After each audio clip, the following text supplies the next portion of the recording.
दोस्तों नमस्कार। Bank pension updation पर एक ताज़ा अपडेट भाई साहब ये है। नहीं, आप सोच रहे होंगे कि आचार संहिता चल रही है, क्या अपडेट। लेकिन देखिए, आचार संहिता ऑफिसेज में, कार्यालयों में चल रही है, हमारे आपके ऊपर चल रही है, लेकिन कम से कम न्यायालय में नहीं चलती।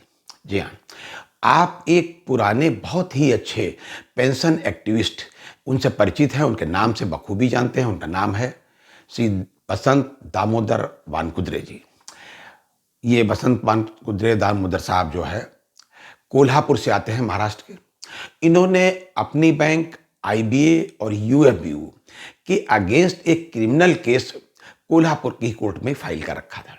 जी हाँ, कई बार उसमें डेट लगी, और हालांकि इनका प्रयास ये भी था कि जब तक ये पेंशन अपडेशन न हो, या 11th जो सेटलमेंट हुआ था, बाईपार्टाइट सेटलमेंट, इसमें जो रिडिजिडल इश्यूज हुआ करते थे, उसमें पेंशन अपडेशन भी था। तो ये जब तक इस तरीके की बातें फाइनल ना हो जाए, तब तक 12th ना हो, अर्थात इस पर स्टे भी चाहते थे, जो ये नहीं ले पाए, ये अलग का विषय है। लेकिन वो अपना प्रयास जारी करते रहे, और प्रयास लगातार करते रहे। तो उसमें, उनके केस में आज डेट लगी थी। जी हाँ, आज 22 अप्रैल है। 22 अप्रैल को उसमें कोल्हापुर में डेट लगी थी।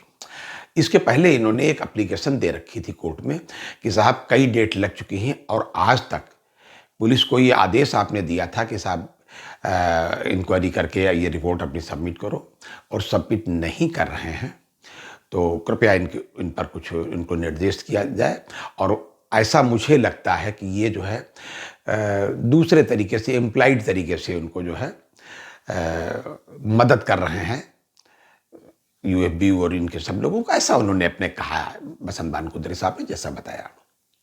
बहरहाल आज डेट लगी थी, तो पुलिस कई बार अपना स्टेटमेंट नहीं सबमिट कर पाई थी कि उसने क्या इंक्वायरी की। आज उसने अपनी इंक्वायरी सबमिट की। इंक्वायरी में था क्या? इंक्वायरी में था कि सबका स्टेटमेंट रिकॉर्ड करिए कि वो क्या कहना चाहते हैं। भाई करीब 20-21 उसमें प्रतिवादी हैं, सभी हैं उसमें, जितने यूएफबी के नेता हैं, चाहे CH वेंकटचलम हो या जो भी हो, सारे हैं उसमें। कोई उसमें पिछले वाला भी, इस समय वर्तमान में भी यूएफबी में है, आईबीए में जो है, कैनरा बैंक में जो भी है, कैनरा बैंक उनकी बैंक थी। बहरहाल आज जब डेट लगी, तो सीधे सीधे पुलिस वालों ने अपना स्टेटमेंट सबमिट किया और कहा साहब हमारे बार बार बुलाने के बावजूद ये लोग नहीं आते हैं, और हमें अग्रिम आदेश दिया जाए है। और अग्रिम आदेश के बारे में उन्होंने बताया है कि कोर्ट ने आज तो खैर इतनी बात सुन करके केस खत्म हो गया, अगली बार मतलब चलेगा। तो उसकी नेक्स्ट डेट संभवतः, जैसा कि बसंत वानकुद्रे साहब ने अवगत कराया है, कि 22 मई है। हालांकि कोर्ट के रिकॉर्ड पे भी नहीं आई है, लेकिन उन्होंने सूचित किया है। ये तो थी बसंत वानकुद्रे केस का मामला। एक अन्य एसोसिएशन है, पेंशनर की कई एसोसिएशन है, और उन्होंने एक IBRF करके एसोसिएशन है, उसने एक परिपत्र अपना जारी किया। उसने ये बताने का प्रयास किया, थोड़ा सा मतलब जो है साहस भी उसने जुटाया अपने मेंबरान के बीच में, थोड़ा सा मनोबल भी बढ़ाने का प्रयास किया, और अपनी बात भी कही। उन्होंने कहा कि देखिए, एक्स ग्रेसिया से कहीं भी आपका मामला claim of pension updation dilute नहीं होता है, जबकि हमारे पेंशन अपडेशन मांगने पर अगर आईबीए और या गवर्नमेंट हमको एक्स ग्रेसिया दे रही है, इसका मतलब आईबीए इस बात को इम्प्लाइड तरीके से मान रही है कि पेंशन अपडेशन होना चाहिए। खैर, ये बात उन्होंने अपने तरीके से बताई। हालांकि इसके पीछे उनका अन्य उद्देश्य भी था कि एक्स ग्रेसिया लीजिए, जो भी है ठीक है, और थोड़ा हमको लिवी भी दीजिए। अब उस पर तो हम कोई टिप्पणी नहीं करेंगे, लेकिन इतना जरूर बताएंगे, उन्होंने एक काम और किया है, डिटेल किया है। एक बहुत ही महत्वपूर्ण केस है MC Singla case. MC Singla case पर हर व्यक्ति की नजरें, जो भी हमारे बैंक के रिटायरीज हैं, उनकी सबकी टिकी हुई है। पेंशन अपडेशन का बड़ा ही महत्वपूर्ण मामला है। हालांकि उन्होंने जो IBRF है, उसने इसको डिटेल किया अपने मेंबर्स के बारे में कि इधर उधर की बातें जो सोशल मीडिया पर आ रही, इससे ज़्यादा कंफ्यूज ना हो, उसकी सत्यता जाने की केस कैसा है, क्या है ये कि MC सिंगला साहब और उनके कुछ मित्रों ने मिलकर के इसको जो है, पंजाब एंड हरियाणा का जो हाई कोर्ट है, चंडीगढ़ में है, मतलब Punjab and Haryana high court, तो उसमें ये केस पहले लगाया था। सिंगल बेंच ने इसको ठीक से सुना, और उसके बाद में उन्होंने अपना फैसला दिया कि नहीं साहब, ये ठीक नहीं है, इसको केस को डिसमिस कर दिया जी, MC सिंगला साहब के केस को। उसके बाद में इन्होंने इसको डबल बेंच में लगाया, डिवीजन बेंच कह लीजिए, डबल बेंच कह लीजिए, वहाँ भी सुना गया। और कालांतर में इनकी अपनी जो भी दलीलें थीं, ढेर सारी दलीलें हैं, उन्होंने दलीलें भी दी हैं, और अपना अगर मैं कहूँ तो पत्र भी लगा दूँ, लंबा पत्र है उनका IBRF का। उन्होंने डिटेल किया कि साहब वहाँ भी इसको कैंसिल किया गया, मतलब जो डिसमिस किया गया। उसके बाद वो सारी डिटेल लेकर के ये अपना सुप्रीम कोर्ट आए।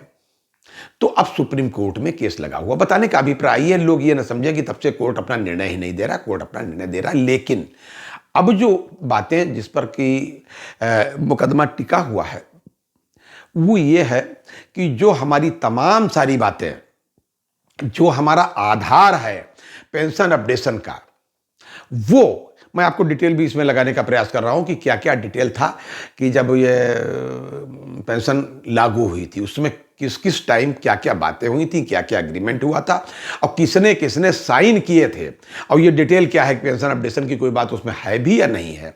ये पुराने ज़माने की बात है भाई साहब। ये उस ज़माने में की बात है जब तारकेश्वर चक्रवर्ती जी जो है स्वर्गीय हैं, AIBEA के जनरल सेक्रेटरी हुआ करते थे। ये CS वेंकटचलम साहब ने, ये तो कहीं एक यूनिट के थे कहीं। खैर, तो ये उस जमाने का हम आपको एक कुछ डिटेल देने का प्रयास करेंगे। आप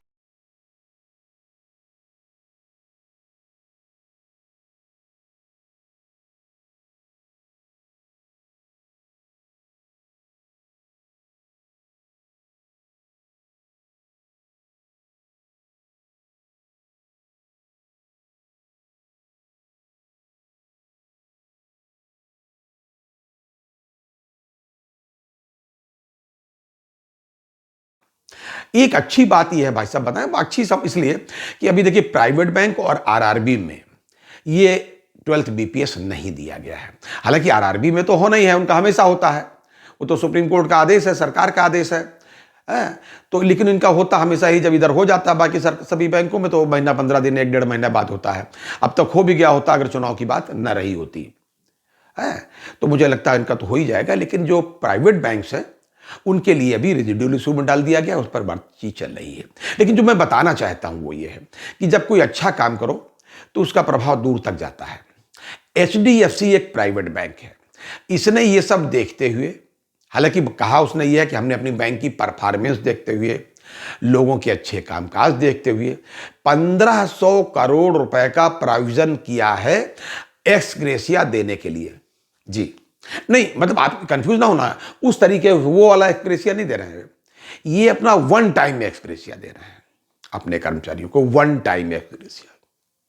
जी हाँ, तो ये एक ही बार में दिया जाएगा, ये हर महीने करके नहीं दिया जाएगा और ना 5 साल तक दिया जाएगा। ये तो वो है, बताने का अभिप्राय है कि अगर कोई ठीक काम किया जाए तो उसका प्रतिफल दूर तक जाता है।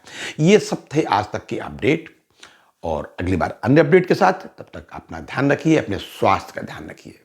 जय हिंद, जय भारत, नमस्कार।